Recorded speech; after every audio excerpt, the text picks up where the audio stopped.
Bonjour à toi, nous allons voir ensemble aujourd'hui comment utiliser facilement les planches avec ton pendule. Alors déjà, ce que je t'invite à faire, c'est à te renseigner sur ce qui existe en termes de planches. Tu as des recueils, par exemple, alors ça c'est la version petite de ce livre, mais il existe en version plus longue, plus grand, avec des planches plus grandes. Et déjà celui-là, je le trouve pratique parce que tu peux te balader un petit peu où tu veux avec tes planches. Et au début, on te donne un peu des techniques de pendules, comment les utiliser, etc. L'utiliser. Voilà, tu peux t'y référer, mais tu n'es pas obligé. Tu peux aussi regarder tout simplement ma vidéo sur l'utilisation simple du pendule. Alors, tu as des planches de couleur, tu as des planches voilà, en couleur par exemple, tu as des planches voilà, en noir et blanc, tu as des planches, alors après tu peux imprimer tes planches, voilà, comme ceci par exemple. Tu peux voilà, dessiner tes planches. En fait, tu prends une feuille et puis tu fais tout simplement un trait, un arc de cercle, voire un cercle, puisqu'il existe des planches avec un cercle. Et puis, tu fais des petites lignes. Et puis, tu peux faire 25%, 50%, 100%. C'est assez simple à réaliser soi-même. Tu as des planches aussi en forme comme ça de règles. Voilà. Tu as des planches en forme de cercle. Tu as les planches vierges, tu vois, celle-là par exemple, tu peux la photocopier, l'imprimer, mais ça se trouve très bien sur Internet. Et sur Internet, justement, il y a un site que je trouve génial qui s'appelle subtil.net, subtil.net, qui te permet de faire les planches que tu veux, de réaliser les planches que tu veux. Et en plus, ils ont tout un catalogue de planches. Évidemment, ils vendent aussi des livres de planches, des recueils de planches que tu peux acheter.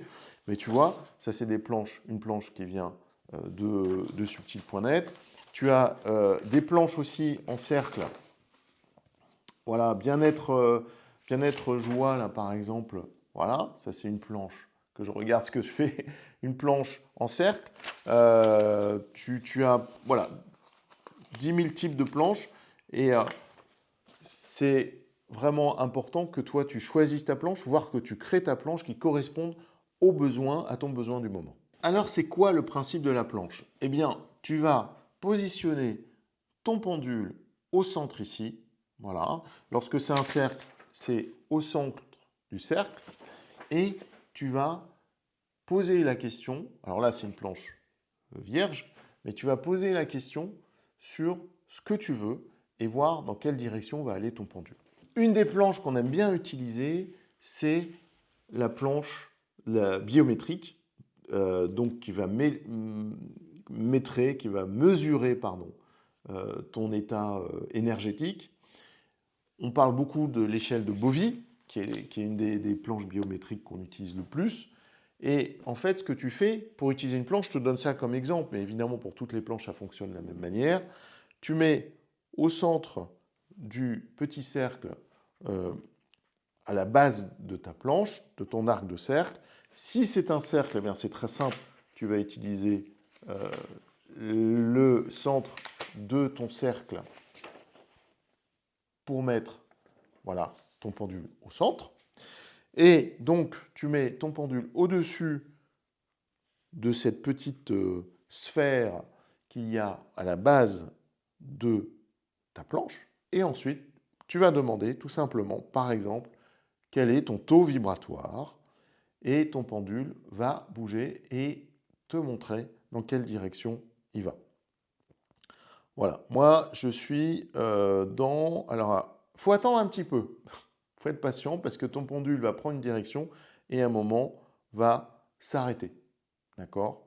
Et c'est quand il s'arrête, alors s'arrêter, quand je dis il s'arrête à un endroit et il continue son mouvement évidemment. Son mouvement, là pendant que je parle évidemment ça bouge, son mouvement il va être beaucoup plus précis à un moment et quand il fait toujours la même ligne de droite à gauche et de gauche à droite, quand il est toujours sur une ligne, il reste sur une ligne, là c'est bon, tu as la réponse. Voilà, là je suis à 14 500, 15 000, donc sur cette planche-là en tout cas, je suis énergétique, spirituel, voilà. Ok. Tu peux faire ça par exemple si tu fais des soins, en début de soin et à la fin du soin, pour toi ou pour la personne avec qui tu fais un soin. Ça permet de voir un peu l'évolution. C'est évidemment qu'un exemple, Mais voilà comment tu utilises une planche. Pour la planche qui est en cercle, hein, qui est un peu plus imposante, on va dire, tu te mets au centre, voilà, ton pendule au centre de ta planche, et puis tu vas lui demander, alors là, qu'est-ce que c'est? Là, c'est bien-être et joie, et là, je vais lui demander, voilà, ce qui est intéressant pour moi. Voilà, ce qui est le plus intéressant pour moi. Et là, ce qu'il me dit, moi, je suis taureau, donc il est bien sur taureau, et il y a acheter, gérer des ressources.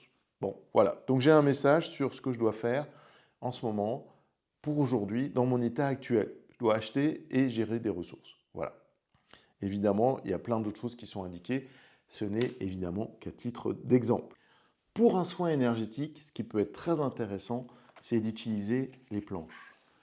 Voilà par exemple une planche avec les centres énergétiques qu'on peut aussi appeler chakras, selon si on veut utiliser le terme chakra, ça ne parle pas à tout le monde. Et ce qui est intéressant, c'est avant de faire un soin énergétique, de faire un bilan énergétique pour voir l'état un peu de la personne et sur quoi on va s'axer dans le soin. Donc, ce que tu fais, c'est que tu mets ton pendule à la base de ta planche et puis tu vas chercher, tu vas demander sur quel chakra, sur quel centre énergétique tu dois travailler en premier. Et là, il va te dire, donc centre solaire, centre sacré, centre de base, donc c'est le chakra racine, la gorge qu'il appelle le centre laryngé, le centre cardiaque qui est évidemment le chakra du cœur, le centre frontal qui est le troisième œil, ou le centre coronal qui est donc le septième chakra. D'ailleurs, là, je vois sur les couleurs, là, il y a des choses qui me dérangent un peu. Là, il y a du violet sur le frontal et du blanc ici. C'est des couleurs complémentaires, mais normalement, c'est le bleu indigo et ici, le violet. Bref. Et donc, tu fais ton bilan énergétique. Ce qui est intéressant aussi, donc, pour savoir sur quoi tu vas travailler en priorité dans ta séance, parce que tu ne vas pas pouvoir tout faire dans une séance énergétique, dans un soin énergétique. Ensuite, ce que tu fais, c'est que ce qui est intéressant aussi, c'est de voir ce qui est équilibré ou pas équilibré. Une fois que tu as demandé tes chakras, peut-être même je te montre cette planche-là, mais peut-être celle-là encore mieux. Voilà, tout simplement de savoir si si le chakra sur lequel tu dois travailler, le centre énergétique sur lequel tu dois travailler, est équilibré ou déséquilibré, donc en faiblesse ou en surcharge. Ce qui te permet de savoir si tu vas décharger, nettoyer le chakra en sorte de décharger ou si tu as surtout comme objectif de le recharger pour ce qu'il soit le mieux harmonisé possible. Au passage, si tu aimes ce contenu, n'hésite pas à liker et t'abonner. Si tu veux aller plus loin sur le pendule et ton intuition en général et libérer ton intuition, je t'invite à aller voir ma formation 2 semaines pour booster ton intuition et je t'ajoute un petit code promo juste en dessous. À très vite.